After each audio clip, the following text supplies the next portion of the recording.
Hey guys, it's Christy, and my special population is parents and caregivers of children with special needs.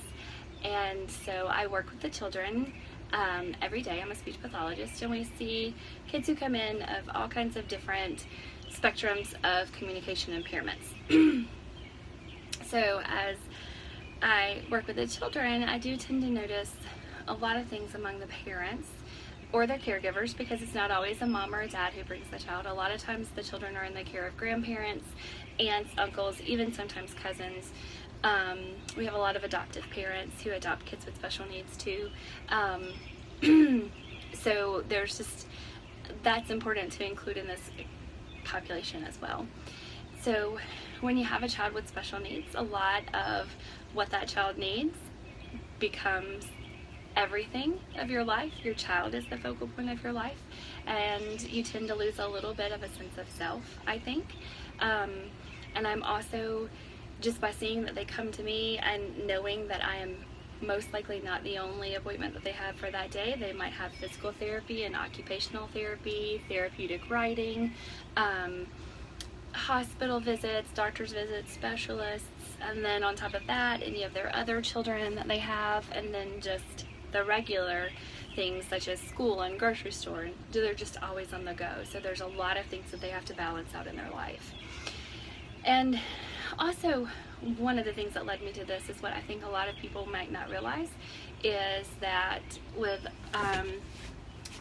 someone whose child has a special need, or there's often a lot of guilt. There's no reason for the guilt, but it's there.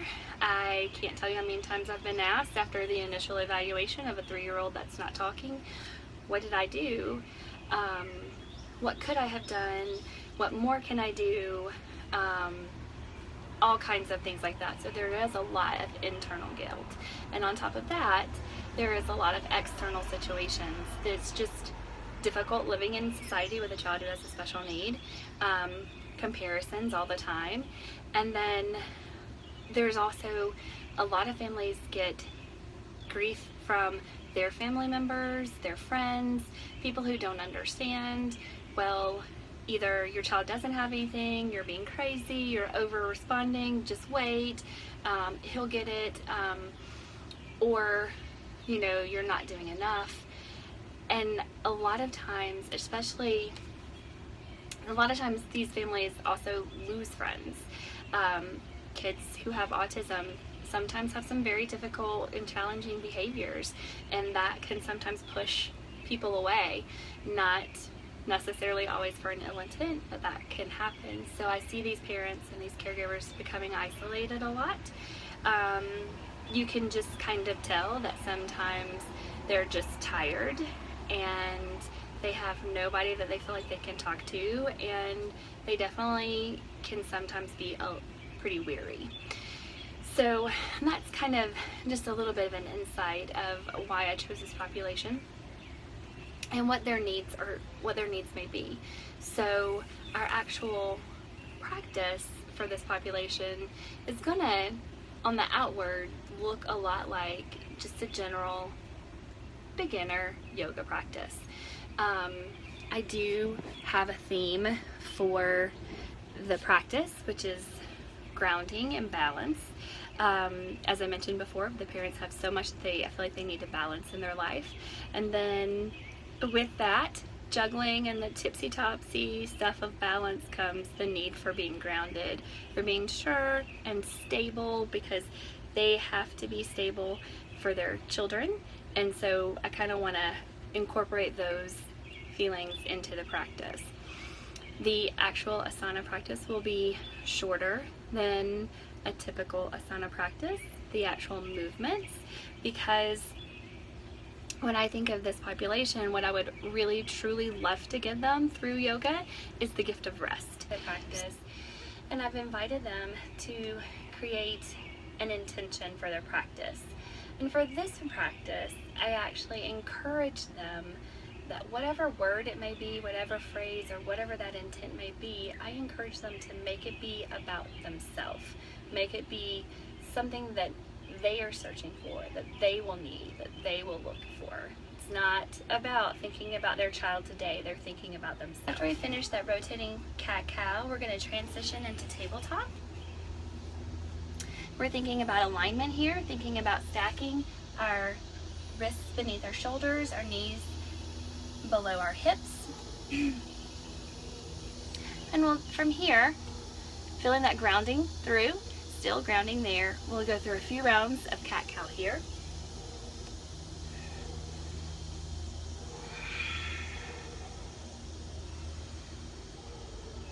Then after we turn to neutral, we're going to continue with breath flow by inhaling our hips to our heels, maybe getting a little bit of action here in our hands, doing those maybe suctioning our palms up or tenting our hands here, then exhaling back into table, inhaling hips to heels, exhaling to table. We'll do a flow there with that.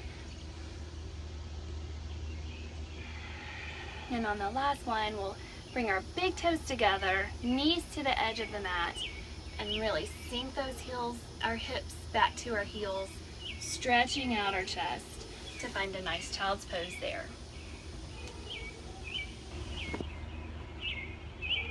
We begin seated, and we're going to synchronize our breath to some movement here. Some nice inhale and exhale. Bringing our arms up, and then we'll do a few side stretches. Again, synchronizing our breath with our movements. We'll do a round of 2 or 3 of those. Maybe some side stretches here. Inhaling arms up. Moving with intention. Up. Turn here. We'll do a few seated cat-cows, inhaling, exhaling back.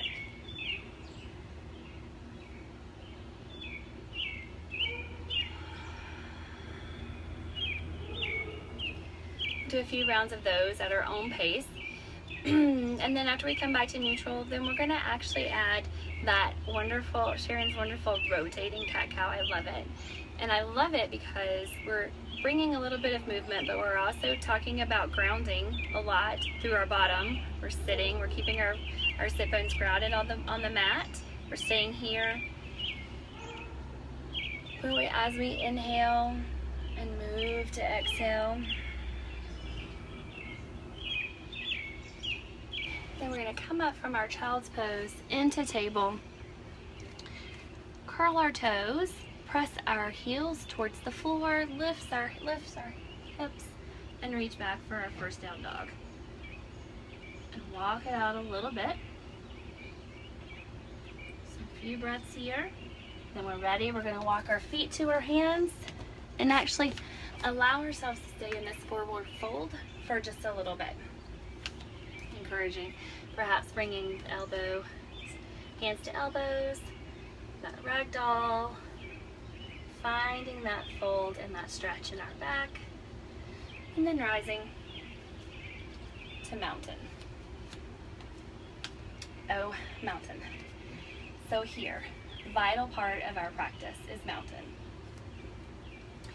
Concentrating on feeling the ground beneath our feet, pushing, just giving us strength all the way from our feet, all the way up through our body, bringing our shoulders back, arms beside us, palms out, head forward as if there's a string pulling you right through the middle, crown up, crown of the head towards the ceiling. And I want to relish this mountain for a little bit. A few breaths here.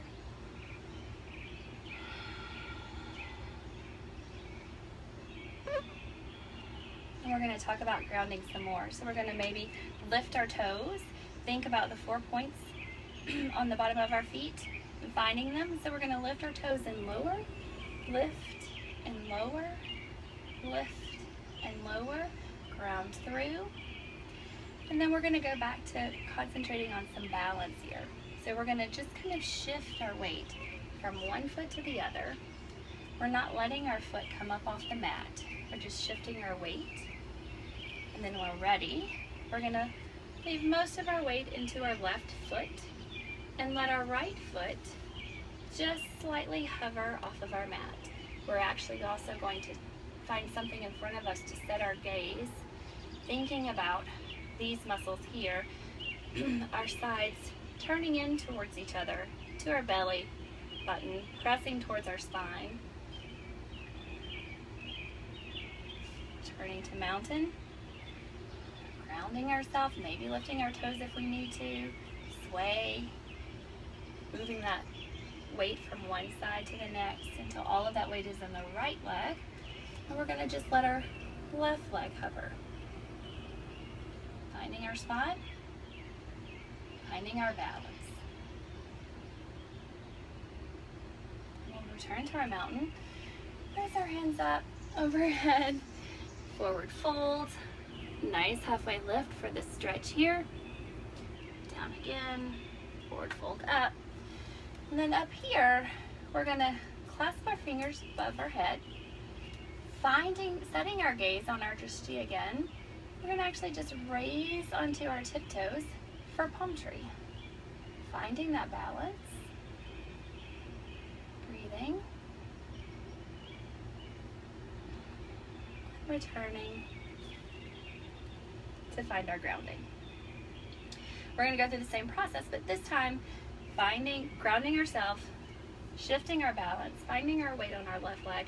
And we're gonna try to actually extend that leg out a little bit more. It's more than just a hover. We're gonna do extended big toe, ground, left extended big toe. Again, we're taking time to find ourselves in between there. It's not gonna be this fast in the actual practice. Back to mountain. Again, arms up, forward fold, halfway lift, finding a stretch, fold, up, lacing those fingers, palm tree, up on our toes, and down for grounding, and down again. Taking a few more breaths in this nice tall mountain. We'll talk about grounding ourselves again, finding our strength, pressing up from the floor, through our legs, through our thighs, through our hips, through our abs, through our shoulders. And we're here at the tops of our mat, and we're gonna step back with our right leg a little bit further than hip width apart. Right now, both feet are facing forward. We're gonna take that right foot, turn it at a 90-degree angle towards the long edge of your mat. Facing the wall. Inhale, arms up.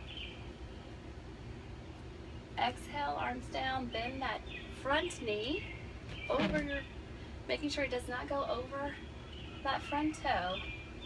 Gaze over the middle finger, warrior two. We're going to take another breath flow here. We're going to inhale up. Exhale down, inhale up, exhale down, hold for a few breaths. Take that right arm down to the right leg, let it slide, left arm up. And we'll be a few breaths there in reverse warrior. And exhale ourselves down here. We're still in back to warrior two position, and all we're gonna do is we're gonna pivot that front toe towards the long edge of our mat. We're gonna enjoy a nice forward fold right here.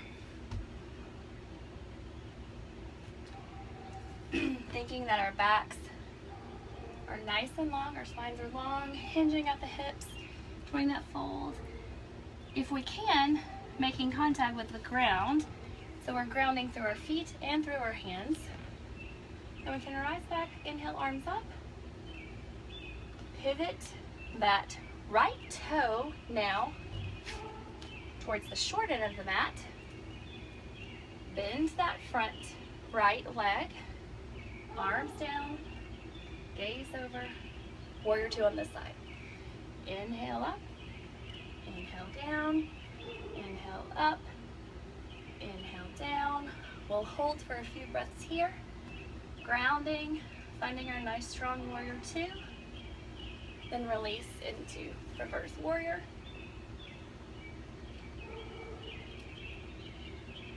Warrior two. Up. One more, hinging at the hips. Back straight, forward fold. Of course, we pivoted that foot back to the side. And now we're going to take, from here, we're going to take our left toe, point it towards the short end of the mat. Right toe goes at a 45-degree angle towards the right. And with that, our hips, just follow the straight momentum of our hips. Our hips are going to give a nice little inward turn here where we're sort of facing front, Inhale, arms up. Put that bend in that front knee, not going over our toes. Finding warrior two, warrior one. And we'll stay here a few breaths. Acknowledging that this population are warriors. They do so much for their children. Feeling strong and grounded. We're going to inhale our arms behind our back, interlace our fingers, and then bow into humble warrior. Because there's nothing more humbling than having a child that relies on you for so much. When we're in this position, we're making sure that our chest is not laying on that front knee. If we need a little bit more, we can actually walk, kind of just crisscross our foot over a little bit more to the left to give us a little bit more of a position for our fold. Inhale our arms up. Then we're going to step together and find that mountain. We're going to go through our grounding routine again, lifting our toes. We might need to wiggle them out because we've done some work. We're grounded here, and now we're going to shift our weight onto our left leg, and we're going to find tree. We can either do a kickstand tree here, or a tree here. Hands at heart. We can grow our tree, setting our gaze, finding our balance.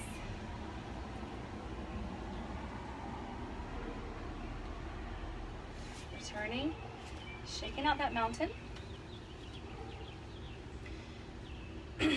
Finding it again.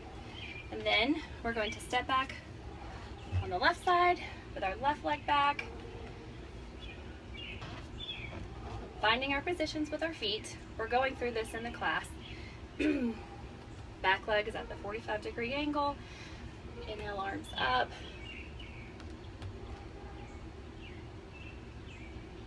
Arms behind. Taking that toe heel over just a little. Finding that humble warrior on this side. Back up to warrior.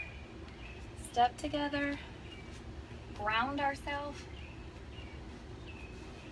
We're going to find tree on this side. Setting our gaze. Pressing our foot into our thigh. Finding that balance. And returning.